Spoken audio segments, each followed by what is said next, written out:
नमस्कार dear students. आज हम कॉन्ट्रैक्टिंग मैपिंग संकुचन प्रतिचित्रण के बारे में अध्ययन करेंगे। तो कॉन्ट्रैक्टिंग मैपिंग क्या होती है कि मान लीजिए आपके पास एक्स टी कोई कंप्लीट मीट्रिक स्पेस है, पूर्ण समष्टि है।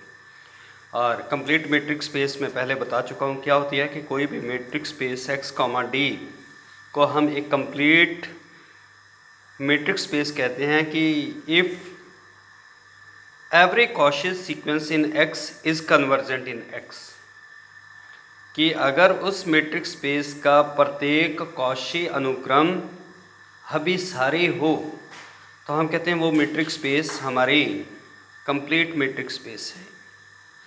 तो फिर से वापस कॉन्ट्रैक्टिंग मैपिंग के बारे में कह रहा हूँ कि अगर एक्स टी आपके पास कोई कंप्लीट मीट्रिक स्पेस है, then a function F defined from X to X is said to be a contracting mapping और contraction on X if there exists a real number c belongs to open interval 0, 1, that is c lies between 0 and 1, such that d of fx fy is less than or equal to c into d of xy for every x y belongs to x।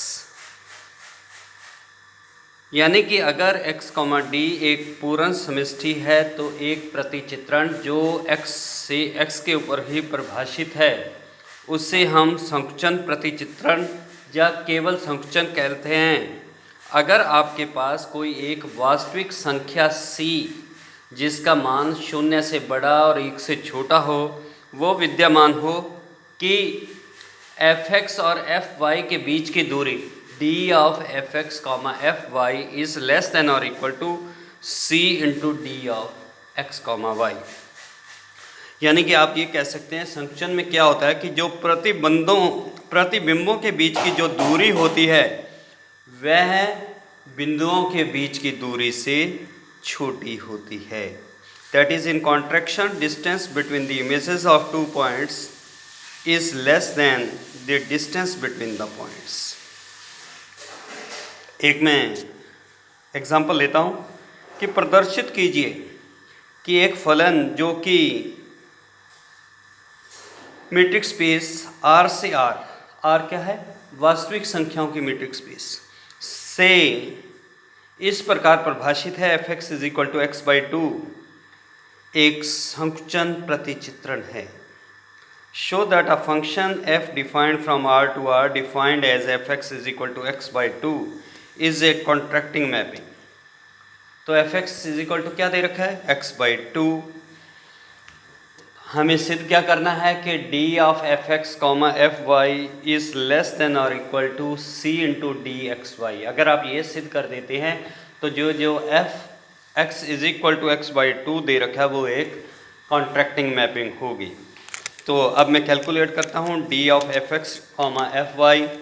तो fx is equal to x by two है तो उसका मान रख दिया, fy का मान क्या हो जाएगा, y बाई टू। तो distance of x by to, y by to and d of x by to, y by to, इसे क्या लिख सकते हैं आप, modulus of x2 minus x1, यानी कि modulus of x by two minus y by two. Half common आ गया तो half of modulus of x minus Y, और modulus of x minus Y को क्या लिख सकते हैं, dxy। तो आपने ये सिद्ध कर दिया कि dfxy is equal to half of dxy।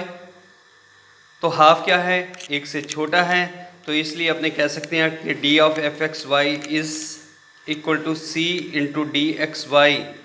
तो क्योंकि मेरी कंडीशन क्या थी संकुचन प्रतिचित्रण के लिए कि d of fx, fy should be either less than c into D x Y और is equal to c into D x Y. तो आपने ये सिद्ध किया कि dfx, fy is equal to c into D x Y where c is equal to half which is smaller than 1 but greater than 0। So f is a contraction. तो ये सिद्ध होता है। अगली एक थ्योरम है छोटी सी कि सिद्ध कीजिए कि every contracting mapping is continuous. प्रत्येक संकुचन प्रतिचित्रण सतत होता है। तो मान लीजिए एफ एक्स से एफ के ऊपर परिभाषित कोई संकुचन प्रतिचित्रण है, आपको सिद्ध करना है कि एफ कंटिन्यूस है, एफ सतत है। तो एफ को सतत सिद्ध करने के लिए अपने को क्या दे रखा है कि एफ एक कॉन्ट्रैक्टिंग मैपिंग है। अगर एफ एक कॉन्ट्रैक्टिंग मैपिंग हो तो मैंने अभी आपको डेफिनेशन बताई है कि आपके पास एक ऐसा वास्तविक संख्या c जो कि 0 से बड़ी और 1 से छोटी हो विद्यमान हो कि d of F x comma F Y is less than और equal to c into D x Y for every x comma Y belongs to x। तो अब आप कह रहे हैं कि D F x comma F Y is less than और equal to c into D x Y है, तो इसलिए D F X Y is smaller than D x Y. मान लीजिए D x Y is less than delta है, तो d F x comma F y क्या होगा? आप सी या डी एक्स वाई से छोटा कह रहे हैं, तो it means d F x comma F Y is less than epsilon. दस आपने सिद्ध कर दिया कि अगर आपके पास कोई एक धनात्मक संख्या एप्सिलन ग्रेटर देन 0 है तो एक ऐसा डेल्टा विद्यमान है जिसके लिए आपने क्या सिद्ध किया है कि D F x comma F Y is less than epsilon when D x Y is less than delta. तो अगर D F x comma F Y less than epsilon जब D x Y is less than delta है तो ऐसे function को हम क्या कहते हैं कि वो फंक्शन हमारा कंटिन्यूस फंक्शन है।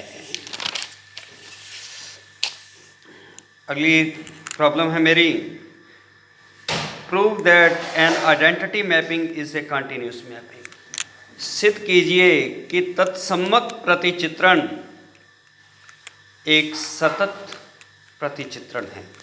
तो पहले तत्सम्मक प्रतिचित्रण क्या होता है कि यदि f x is equal to x हो तो ऐसे फंक्शन को हम कहते हैं आइडेंटिटी फंक्शन और तत्सम्मक फलन और तत्सम्मक प्रतिचित्रण।